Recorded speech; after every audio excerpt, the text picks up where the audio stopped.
Hi, I'm Saad, and I'm a sophomore psych major. I was born in Egypt. My parents chose to move to the States when my brother and I were 4 to give us a better opportunity for a better education.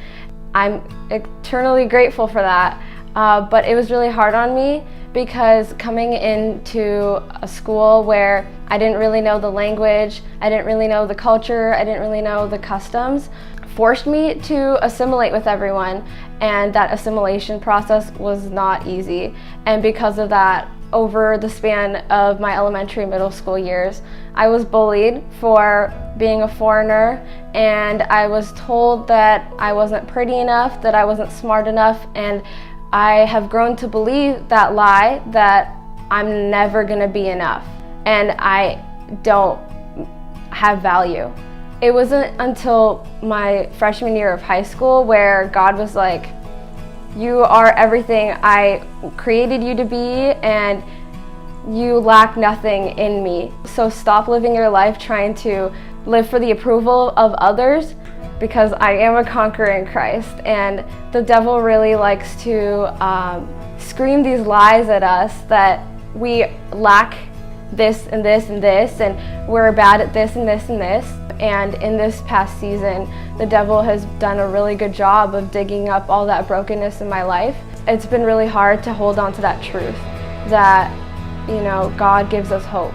Also, in my freshman year of high school, at Hume Lake, God, in a crazy way, was able to show me that His grace is sufficient and that His power is made perfect in weakness. And this life that I've had has not been easy, but it's God working in me and His power that helps me continue to live a life as a conqueror in Christ. He gave us hope in a situation where we thought we were hopeless. Life isn't easy, and even when life is as crappy as hell, I know that Jesus went through hell and back for me, and I can live like the conqueror I already am in Him.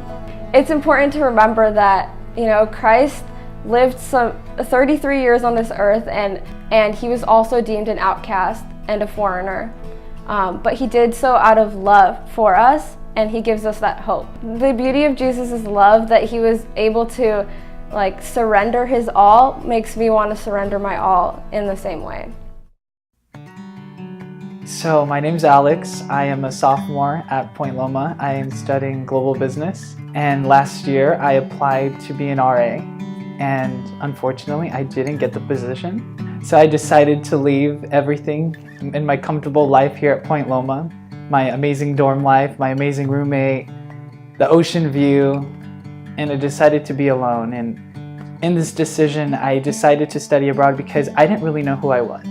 My identity was built on what my friends said about me, what my neighbors said about me. So in order for me to figure out who I was, I decided to study abroad. I didn't know anybody. Nobody went with me from Point Loma. And little did I know that God had something bigger and better for my life than I would have ever planned. The 4 months at Barcelona were amazing. I found out who I was.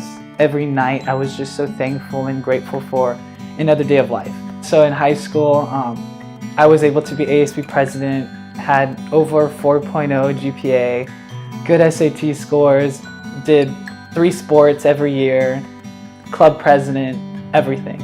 And I only applied to UCs. I applied to UCLA, UC Santa Barbara, and just USC private schools, and unfortunately I got rejected from every single school.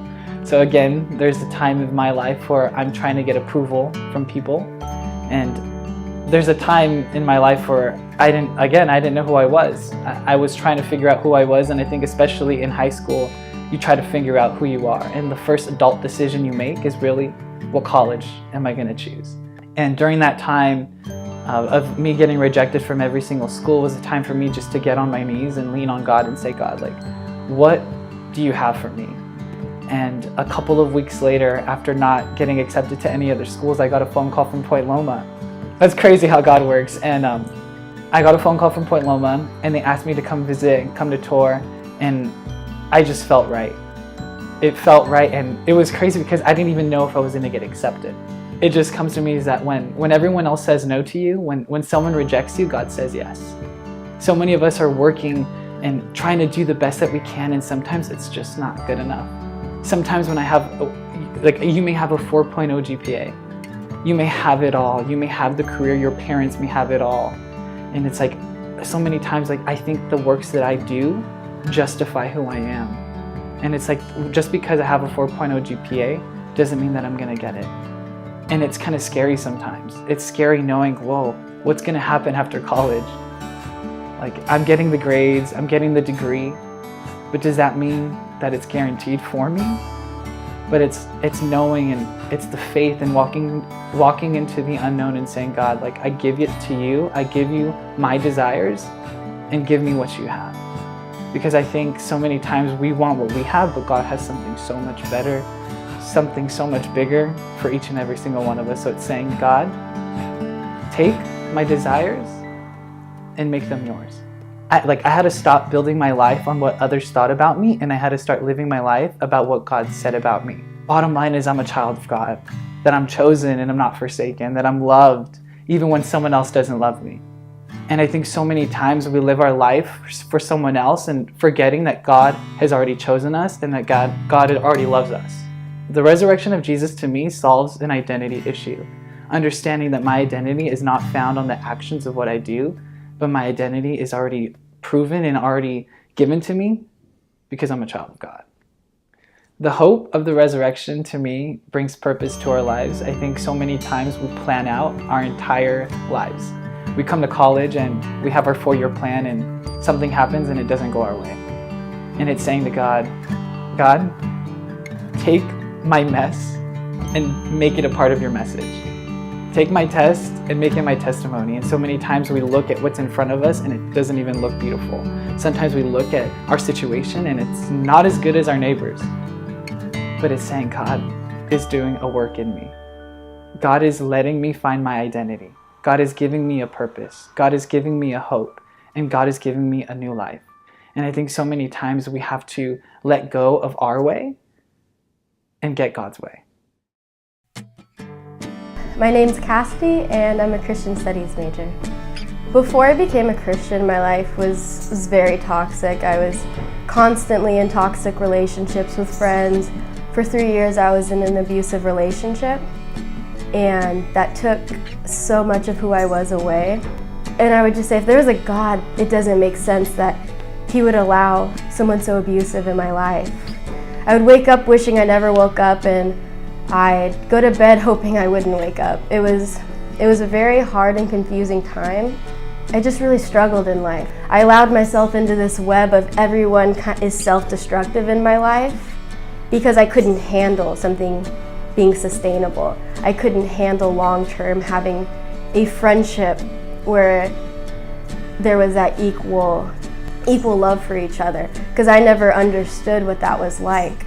I just hit rock bottom in the summer, and I ended up getting expelled for having drugs and alcohol in my room.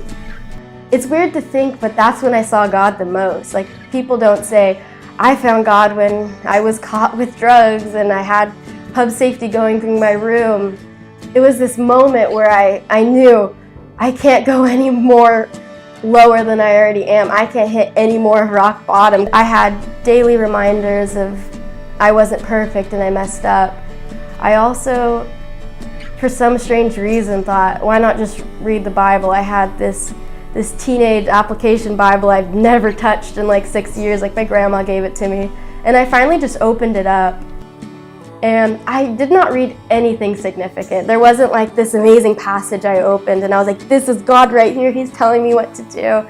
It wasn't like that. It was just this feeling that, oh, okay, like this is a weird feeling. My heart was beating really fast. I couldn't understand exactly what was going on. It was like this purpose I felt in my life. So every day for 2 months, I'd read the Bible. I just hit this point where I was like, I'm worth so much more than this web I've gotten stuck into. I am so much more than the friends I had last year and the years before. I'm so much more than this abusive relationship. I never really felt like like everything was perfect, everything was better, but I felt something inside me that I'd never felt. I remember in August, 3 weeks before school was supposed to start, I just remember getting down on my knees and just praying, like, and giving my life to God. And I said, I just said, God, I feel like you're calling me into something bigger than all of this. And in that moment, I felt called to ministry. And I said, I don't know what I'm expecting, but I want to know that you're hearing what I'm saying. And the craziest thing, the next day I received an email saying, we would like to welcome you back to Point Loma. And I just remember sitting there like, shoot, I hear you, God, I hear you. And I knew that from that moment on, I had to live differently. I had to live knowing that I'm worth way more than what's happened to me. I changed my major right away to Christian ministry. I picked out all of my classes, and it was intimidating and it was scary, but it was the first time I felt like I'm doing something right. And I think that's what the resurrection is honestly about, knowing that all of the pain that you've gone through, while yes, it still hurts and it's still inside you, you're given this outlet to lament it out and to share it as a community. And your pain, and while it may hurt, you can help someone else with that one day, someone in the same exact shoes. Because Christ died on a cross for us, we're able to live a new entire life. Like, our old selves have been destroyed and we're given this new life, where our souls are renewed so we can live His purpose. And that's what I felt the moment I became a Christian, is that I knew my story hurts and it still hurts today. Like, I'm not going to say everything's wonderful and butterflies and sunshine, but I know at the end of the day, there's a higher purpose that I can use that pain with.